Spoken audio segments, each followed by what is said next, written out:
the topic for today is an interesting topic that is the asceticism. So with us are two special guests who will talk to us a bit about the asceticism. But first of all, it is necessary to clarify to our viewers what asceticism is. So, well, the asceticism is the practice of austere lifestyle and of renouncing material pleasures in order to acquire habits that lead to moral and spiritual perfection. But, well, let me start with one question. For you, Christian. Would it be asceticism relevant for the well-being of the humanity? What do you think? Well, okay, good afternoon for everyone. Thanks for inviting us. My name is Christian Rodriguez, and well, about asceticism, we have first of all to clarify and understand this big and great term. Asceticism is basically not a habit, not a practice, it's a lifestyle characterized by refraining from all kinds of pleasures, such as sensual pleasures, physical pleasures, material pleasures. In other words, you may not eat a hamburger, a hot dog, a pizza when you want. You cannot sleep until noon. You cannot have sex 24/7, as many people do. So this renunciation of material possessions are one of the biggest features of asceticism. According to your question of is relevant for the well-being of humanity, I gotta say that in order to achieve the well-being of the humanity, all of the humanity must be ascetic.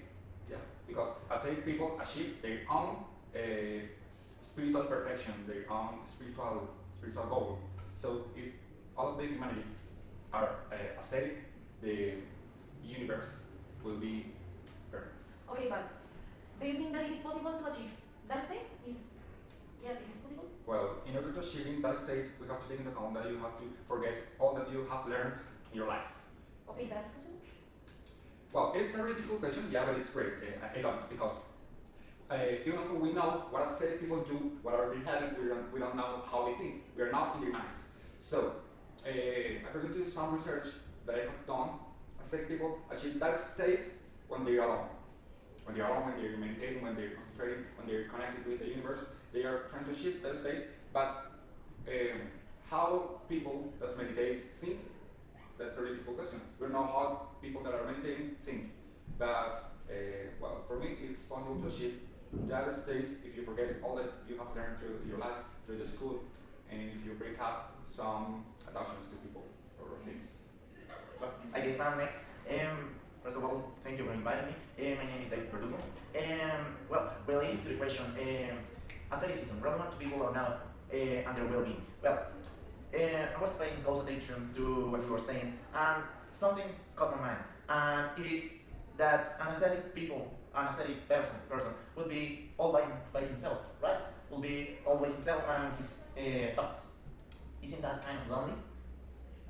Oh, can you repeat me that point, please? Yeah, well, we as humans are social by nature. Yeah, we born to communicate. We are born to be with each other. But to give up that property of humanity at some point or at some stage of our lives, that would be kind of difficult and kind of unnatural, right? Of course. Well, it's totally difficult. I agree with you in that part. But maybe it's more difficult for us because we are thinking about the perspective of a Western person. Yeah. Remember that most of ascetic people are found in the eastern part of the world, maybe in Asia, China, and so on. So it's, well, yeah, according to Aristotle, we are social people. We have to be in contact with other people in order to learn new things, new cultural issues, and that's okay. But when you are an ascetic person, you have to learn to be just normally with yourself, with your mind, with your thinkings, your beliefs that maybe are different from the other people's beliefs. So it is difficult, right, and it's not impossible, because you are not just alone doing anything, you are concentrating, you don't care about anything, you don't know what is happening around you. So you are not here in the eternal world. You are in a state that we don't exactly know. Well, so, sorry, I haven't answered the question. Okay. That's a pretty good point, but I think that humans are not complex, as you say. They are essentialist by nature.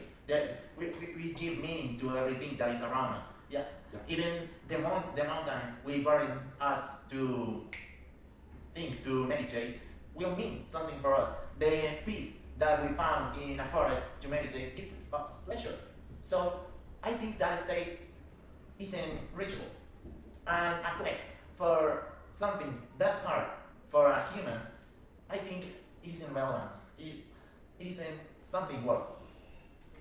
Okay, so you were mentioning something related to the people must be to achieve that state, yes? So what do you think that is important to look on if one person wants to become a state in terms of practices, beliefs, and whatever, and you why not to become? But first of all, first. But okay, in order to achieve that state, we have to say that people must step up their concentration, their meditation. They have to be in harmony with their minds. So, first of all, break up all kinds of links or attachments that you have with your people, with your material stuff, with everything there is in your life. In other words, you have to learn how to be separated from your family, from your social cycle, friends, girlfriend, whatever, it doesn't matter. But you have to set up your meditation, your daily routine, your habits. You maybe if you have a hectic day or a hectic year, you will have a really interesting lifestyle because you are not busy, but you are not like without anything to do. You are always doing something, but in pro of achieving the essential part of humanity that we don't find here in Kotian city. Yes, okay. Well, you would say that you invited me just here to contradict my partner here, but just a point of view, and everything is respectable. But if you are meditating and you still would have the primal needs, your primal needs to feed, to defecate, to pee. So these things would worry you. These things would be in your mind at some stage of your meditation. So when you fulfill them, when you are meditating and you say, well, it's time to go eating, you will feel some kind of pleasure. And well, I think there is no reason for that. Well, remember that some ascetic people have really strict and relevant vegetable diets. So they eat vegetables and fruits, but they don't take off from the roots of the planet, of the earth. They just wait until the vegetable or the apple, for example, falls in a natural way and break the roots, and then they take up and eat it. So obviously they eat because the feeding it's for surviving, but they respect all the planet. Yeah. And well, what about pooping and peeing? There is a pleasure for us. We are animals. Remember that when we want to poop, we poop, but we don't have way to clean our booty or to take shower. We just poop. We are animals. But when we live in a society, that's something that we have to follow in order to be adapted to the society. And when death is imminent, they just start like a process for them. They first of all stop feeding, then stop consuming maybe natural medicines, then they stop drinking water, and then just they die in a natural way. They could die because of their age or because an illness, but they try to die in a natural way. It's a process. So death is imminent for them, but it's natural. They embrace their primal instincts, right?